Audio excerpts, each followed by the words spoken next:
Todos nós já ouvimos dizer que nós só usamos 10% do cérebro e que se pudéssemos usar 100% nós seríamos extremamente inteligentes. Mas antes de mais nada, de onde é que veio esse número de 10%? Bom, há muito tempo atrás, quando analisaram o corpo através do entendimento da histologia e de como as células formam órgãos, um estudo do cérebro revelou algo muito importante, que é o fato de que só 10% do cérebro é constituído por neurônios. Logo, 90% das células do cérebro não são neurônios, mas são chamadas de células de suporte ou tecido conectivo, e que logo em seguida passaram a ser chamadas de células gliais.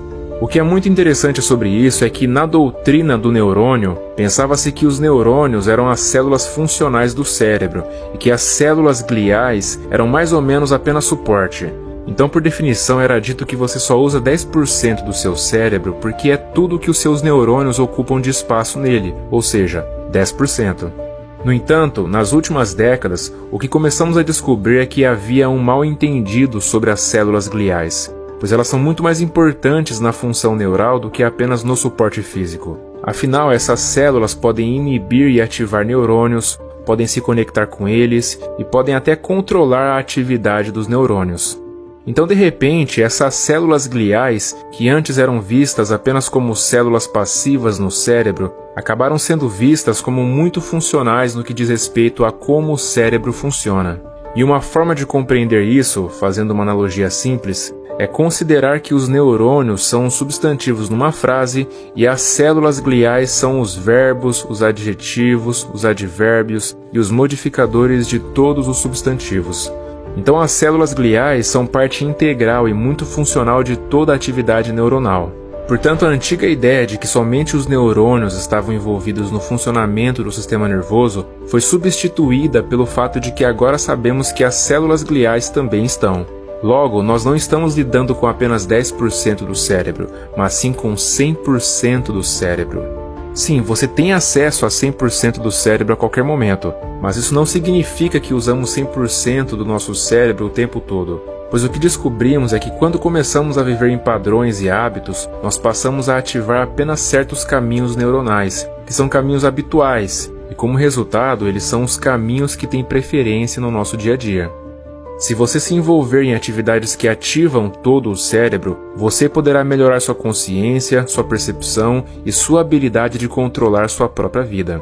Então, basicamente, nós poderemos usar todo o nosso cérebro quando passarmos a pensar de forma holística, em vez de simplesmente reproduzir programas recorrentes que se repetem várias e várias vezes e que ativam os mesmos caminhos neurais. E agora nós estamos descobrindo que existem várias atividades que podemos nos envolver para ativar todo o cérebro. Algumas delas se consistem em exercícios cerebrais que integram o corpo e o sistema nervoso.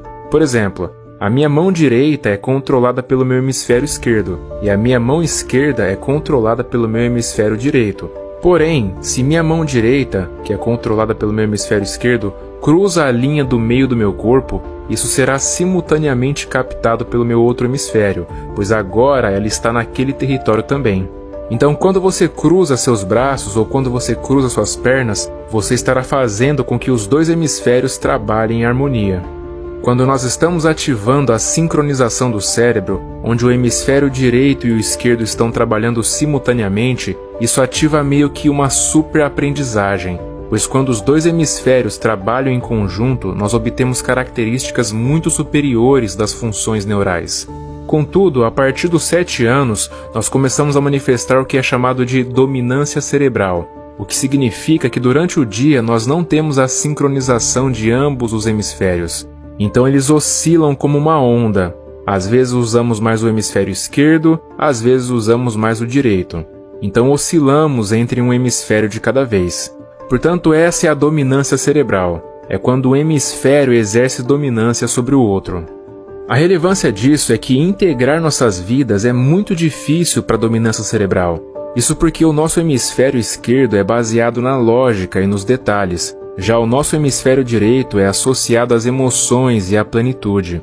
Isso é um fato importante, porque se você olhar somente através do hemisfério esquerdo, então todas as coisas lógicas passarão a fazer sentido, mas aí não haverá nenhum componente emocional nisso. E se você inverter e olhar através do hemisfério direito, Você ficará sim emocionalmente conectado, mas aí é a lógica que desaparece. Bom, isso acontece com a gente desde os 8 anos de idade até a vida adulta, mas se você conseguir fazer com que os dois hemisférios trabalhem em sintonia, logo você fará com que a lógica e as emoções também trabalhem em sintonia. E isso abre uma janela de oportunidade para a superaprendizagem, onde você consegue fazer um download das informações de forma muito mais rápida. Mas além disso, também nos abre uma vasta gama de formas de pensar que englobam tanto o componente emocional quanto o componente intelectual. Então, se você estiver operando a partir de uma dominância cerebral, você estará na realidade desligando um componente do seu sistema nervoso nesse momento. Portanto, se você fizer exercícios cerebrais que envolvam, por exemplo, cruzar seus braços e suas pernas, você estará sincronizando seus hemisférios. E curiosamente, quando essa sincronização acontece, nós nos tornamos muito mais calmos, preenchidos e capazes de manifestar funções neurológicas que nos apoiam totalmente.